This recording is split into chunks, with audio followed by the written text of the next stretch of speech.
शिक्षा को लेकर देश की सरकारें काफ़ी सजग है, लेकिन जब बात आती है ग्रामीण शिक्षा की तो काफ़ी हद तक जो स्थितियां हैं वो अनुकूल नहीं मिलती हैं। इसका कारण कई हो सकते हैं, लेकिन जो रिपोर्ट्स आती हैं उसके अनुसार जो है आज भी ग्रामीण शिक्षा काफ़ी पिछड़ा हुआ है। गांव के बच्चे काफ़ी कमज़ोर होते हैं, चाहे वो साइंस में हो, चाहे मैथ्स में हो, चाहे इंग्लिश में हो, लगभग सभी विषयों में वो पीछे होते हैं। ऐसे में आगे चल के वो उच्च शिक्षा हासिल नहीं कर पाते हैं। ज़्यादातर बच्चे स्कूल से ही ड्रॉप आउट ले लेते हैं। तो इसके क्या कारण है और इसमें कैसे सुधार आनी चाहिए? डॉक्टर साहब, आपका बहुत बहुत स्वागत है हमारे गांव जंक्शन में। और आप हमें ज़रा ये बताइए कि जो नई एजुकेशन पॉलिसी है उसके जरिए और ग्रामीण शिक्षा को आप कैसे बदलने की कोशिश कर रहे हैं?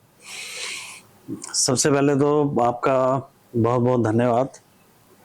आपने एक बहुत ही जो महत्वपूर्ण प्रश्न है वो आपने पूछा है।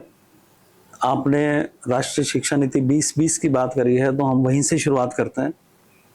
मुझे बताते हुए बहुत खुशी हो रही है कि हमने यानी कि कुरुक्षेत्र विश्वविद्यालय ने नेशनल एजुकेशन पॉलिसी 2020 को इसके सभी प्रावधानों के साथ न केवल अपने कैंपस के यूजी प्रोग्राम्स में, अंडर ग्रेजुएट प्रोग्राम में, बल्कि हमारे पास जितने भी एफिलिएटेड कॉलेजेस हैं, हमारे पास लगभग 290 के करीब एफिलिएटेड कॉलेजेस हैं, उनके अंदर जितने यूजी प्रोग्राम्स हैं उन सभी में हमने पूरे देश में सबसे पहले इस राष्ट्रीय शिक्षा नीति हमारी जो 2020 वाली है, इसको हमने पिछला जो एकेडमिक सेशन था हमारा 2023-24 का, उससे इसको लागू कर दिया है और बहुत सफलतापूर्वक इसको लागू किया है। जो बच्चे नेशनल एजुकेशन पॉलिसी 2020 के अंदर आए हैं, यानी कि जो फर्स्ट ईयर में एडमिशन हुआ, इसको लगने के बाद जितने भी सीनियर स्टूडेंट्स वहाँ पढ़ रहे हैं, जैसे बीए की बात करें तो BA second year, BA third year के स्टूडेंट्स हैं,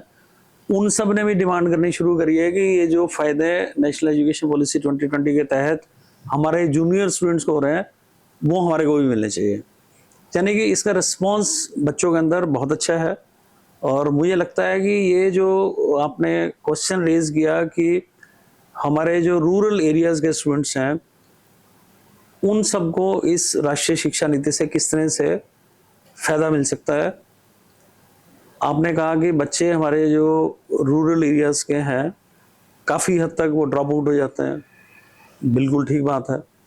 आज भी हमारी जो ग्रॉस एनरोलमेंट रेशो है वो लगभग 28-29% के करीब है, यानी कि जो बच्चे इस एज ग्रुप के अंदर जिन्होंने हायर एजुकेशन में आना था, अगर ऐसे 100 बच्चे एलिजिबल हैं तो उसमें से केवल 28-29% बच्चे ही हायर एजुकेशन के अंदर आ रहे हैं। और उनमें से भी जो हमारे मोस्टली जो अर्बन एरियाज के हैं या जो रूरल एरियाज के थोड़े से बच्चे अवेयर ज़्यादा हैं वो आ जाते हैं।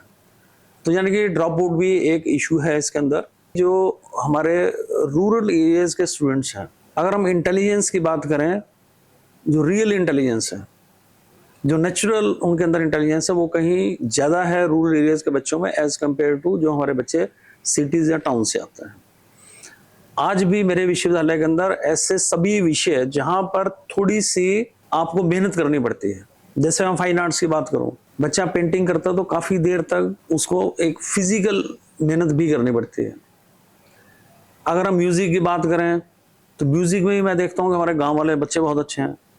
फिजिकल एजुकेशन की बात करूं तो मोस्टली हमारे बच्चे जो हैं वो गाँव के बैकग्राउंड के हैं, जो अच्छा परफॉर्म करते हैं उन्हीं के एडमिशन ज्यादा होते हैं। तो काफी हद तक हम ये कह सकते हैं कि रियल टैलेंट बच्चों के अंदर बहुत ज्यादा है, गांव के बच्चों के अंदर। सिर्फ उनको अपॉर्चुनिटीज कहीं कम मिलती हैं, जिसकी वजह से खासकर जो हमारी बेटियां हैं गांव के बैकग्राउंड अंदर थोड़े से एक सोशल नॉर्म्स हमारे इस तरह से बने हुए हैं कि उस बेटी को उतनी फ्रीडम नहीं है बाहर जाकर, दूर जाकर पढ़ने की जितनी कि एक बेटे को है।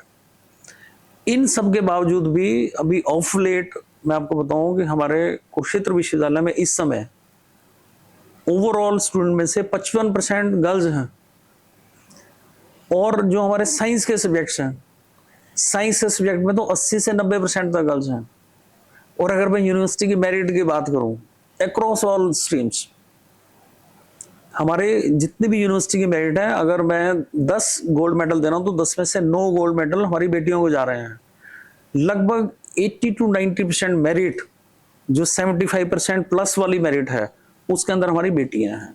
जो आपने बताया कि बच्चे जो compete नहीं कर पाते हैं, गांव के बच्चे और शहरों के मुकाबले, कुछ विषयों में तो वो गांव के बच्चे जो है शहर के बच्चों से काफी आगे भी होते हैं, लेकिन जहां पर वो compete नहीं कर पाते, उसको लेकर क्या आप लोग कुछ कर रहे हैं? जैसे मतलब भाषा को लेकर होता है कि बहुत बच्चों में हिचक होती है, गांव के बच्चों में वो सही से हिंदी नहीं बोल पाते क्योंकि उनकी मदर टंग अलग होती है, वो इंग्लिश में झिझकते हैं, इंग्लिश में बातचीत नहीं कर पाते और लिख नहीं पाते सही से। तो उसको लेकर आप लोग क्या कर रहे हैं कि ग्रामीण बच्चे भी वो उनकी जो हिचक है वो दूर हो और वो हायर स्टडीज में आ सके? वाकई ये एक बहुत बड़ी समस्या है। और राष्ट्रीय शिक्षा नीति 2020 की बात करें हम, तो राष्ट्रीय शिक्षा नीति के अंदर ये प्रावधान है, उसकी आत्मा के अंदर राष्ट्रीय शिक्षा नीति में ये है कि हमने शिक्षा अपनी भारतीय परंपराओं के साथ भारतीय भाषाओं के अंदर देनी है, उसी के अंदर निहित है।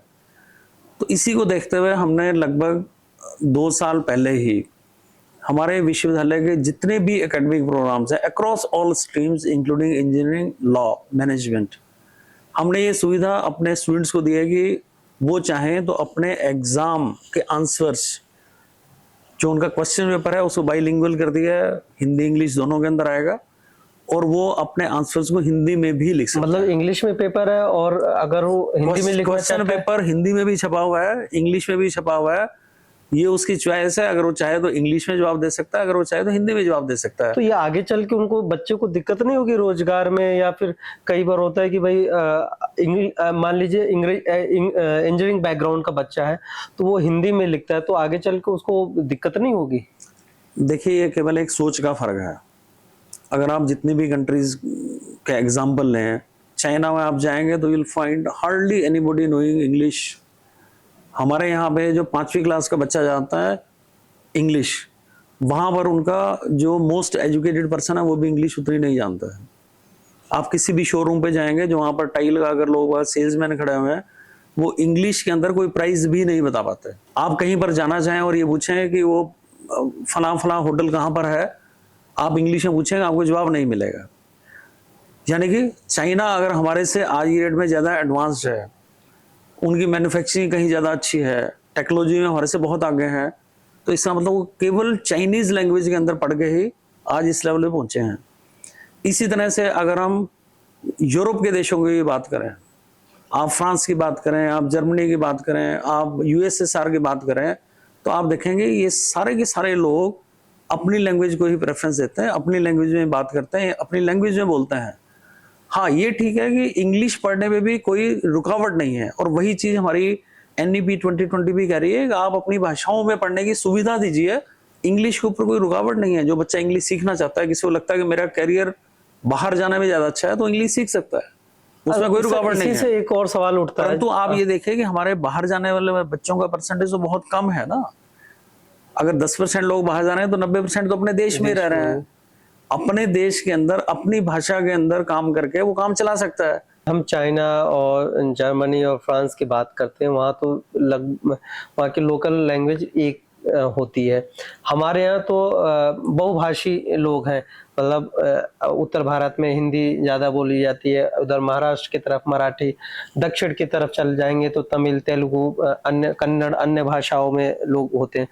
तो ये फिर एकरूपता कैसे आएगी इसमें? अगर यहाँ का बच्चा कभी उसको साउथ में जाने को मिल रहा है, अगर उसने हिंदी में ही पढ़ाई की है तो वो साउथ में कैसे सरवाइव कर पाएगा? देखिए, इसमें इसका सोल्यूशन यही है कि हमारे जो language majority of the people बोलते हैं, जैसे अगर हम डिफरेंट लैंग्वेजेस को कंपेयर करेंगे तो एज फर्स्ट, सेकंड और थर्ड लैंग्वेज, अगर हिंदी को देखें तो लगभग 57% लोग पूरे देश के अंदर इसको किसी ना किसी रूप में फर्स्ट, सेकंड और थर्ड लैंग्वेज के रूप में इसका प्रयोग करते हैं। दूसरे नंबर पे अगर कोई लैंग्वेज है तो वो बंगाली, मराठी, इस तरह की लैंग्वेज आती है जहाँ परसेंटेज मुश्किल से 8-10% के करीब है। और अगर आप इंग्लिश को देखेंगे तो इंग्लिश की परसेंटेज एज फर्स्ट लैंग्वेज तो लेस देन 1% है, rather it is less than 0.5%। किसी ना किसी फॉर्म के अंदर इंग्लिश का प्रयोग करके सभी को भी मिला लें, जब भी लेस देन 10% है। तो कोई सी ऐसी लैंग्वेज जिसको 10% से भी कम लोग समझते हैं, वो पूरे देश की लैंग्वेज नहीं हो सकती। तो आज की डेट में अगर कोई सी लैंग्वेज ऐसी है जो पूरे देश के अंदर सब लोग समझते हैं, सब लोग उसमें बातचीत कर सकते हैं, तो केवल और केवल वो हिंदी लैंग्वेज है। तो हमारे को राष्ट्रीय शिक्षा नीति भी यही कहती है कि आप लोग बच्चे की जो प्राइमरी एजुकेशन है, खासकर जो उसका स्कूल लेवल पे शुरू के 5 साल वाली लैंग्वेज उसके मदर टंग के अंदर होने दो। उसके बाद आप उसको चॉइस दो, वो हिंदी में, इंग्लिश में, अपनी लैंग्वेज में भी वो कर सकता है।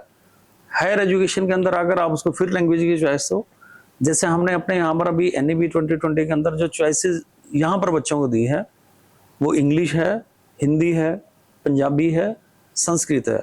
अभी इन 4 लैंग्वेजेस की हमने चॉइस दी है बच्चों को। यहाँ पर आने वाले समय के अंदर अगर हमारे स्टूडेंट ये चाहेंगे कि नहीं हमने मराठी भी पढ़नी है, तो मराठी की चॉइस भी अवेलेबल कराएंगे। अभी चूंकि हमने इसको राष्ट्रीय शिक्षा नीति को भी लगाया ही है, तो जो हमारे पास अवेलेबल रिसोर्सेज है उनको देखते हुए, जो बच्चों की चॉइस को देखते हुए इस तरह के प्रावधान किए गए हैं। एक जो आखिरी सवाल आपसे हमें पूछना है ये कि आपके नज़र में जो रूरल एरियाज के जो बच्चे हैं, उनमें किस तरीके की संभावनाएं नजर आती हैं? देखिए, मैंने आपको पहले भी कहा कि हमारे रूरल एरियाज के जो बच्चे हैं, मैं इनमें देखता हूँ कि रियल टैलेंट तो इन्हीं के अंदर है। क्योंकि ये बच्चे जब हमारे पास आते हैं यूनिवर्सिटी में, तो ना तो इन्होंने उस लेवल की कहीं कोचिंग ली होती है, उसके बावजूद भी मैं ये देखता हूँ कि ये बच्चा जिसकी वेशभूषा बहुत सामान्य सी है, जिसको देखकर आपको ये लगेगा नहीं कि बच्चे ने +2 भी पास किया हुआ है, परंतु जब आप उस बच्चे की परफॉर्मेंस देखते हैं स्टेज पर, चाहे तो वो एंकरिंग करने की बात हो, चाहे वो म्यूजिक के परफॉर्मेंस देने की बात हो, चाहे हमारे NCC में पार्टिसिपेशन की बात हो, NSS की बात हो, हमारे जो यूथ रेड क्रॉस के वॉलंटियर्स हैं उनके अंदर पार्टिसिपेट करने की बात हो, कम्युनिटी के अंदर जाकर किसी भी तरह की सोशल सर्विस करने की बात हो, और तो और चाहे IAS का, सिविल सर्विस का एग्जाम क्वालिफाई करने की बात हो, इन सब की परफॉर्मेंस किसी भी तरह से हमारे जो शहर के बच्चे हैं उनसे कम नहीं है। रेदर ईमानदारी से अगर हम कहें, इनकी परफॉर्मेंस से बेटर है। क्योंकि ये बच्चे कहीं ना कहीं जिस वातावरण से निकल के आते हैं, they are more tough, they are able to bear the adversaries of the environment in a better manner. ये बहुत कम सुविधाओं के अंदर बहुत अच्छा काम करने की इनके अंदर सामर्थ्य है। इसीलिए मैं कहता हूं कि रियल टैलेंट इनके अंदर है। तो इन बच्चों को अगर थोड़ा सा हम लोग एक केवल अपॉर्चुनिटी दे दें, यानी उनको जैसे मैंने कहा कि ऑनलाइन के माध्यम से जोड़ दें या फिजिकल माध्यम से लेके आए, उसके बाद you will find they are able to do wonders. अगर आप सिविल सर्विस के एग्जाम के रिजल्ट उठा के देखेंगे तो आज की डेट में भी बहुत सारे बच्चे रूरल बैकग्राउंड के, बिल्कुल जहां पर आप ये कह सकते हो कि उनके पास जो बेसिक फैसिलिटीज होनी चाहिए वो भी नहीं है, उसके बावजूद उनकी परफॉर्मेंस इतनी अच्छी है। Necessity is the mother of invention. ये जहां पर अभाव है वहीं पर भाव होता है। उनके अंदर चूंकि भाव है कि मैंने कुछ करना है, इस स्पिरिट के साथ करते हैं, बहुत बहुत अच्छी परफॉर्मेंस है। मैं तो बड़ा आशावान हूं कि हमारे देश का भविष्य हमारे युवाओं की वजह से बहुत उज्जवल है। केवल इनको एक ठीक रास्ता दिखाने की जरूरत है, पोटेंशियल में कोई कमी नहीं है। बहुत बहुत शुक्रिया डॉक्टर साहब आपका गांव जंक्शन से जुड़ने के लिए। ऐसे ही रिपोर्ट्स देखने के लिए और इंटरव्यूज देखने के लिए गांव जंक्शन को सब्सक्राइब करना मत भूलें। गांव जंक्शन के लिए हिमांशु मिश्र।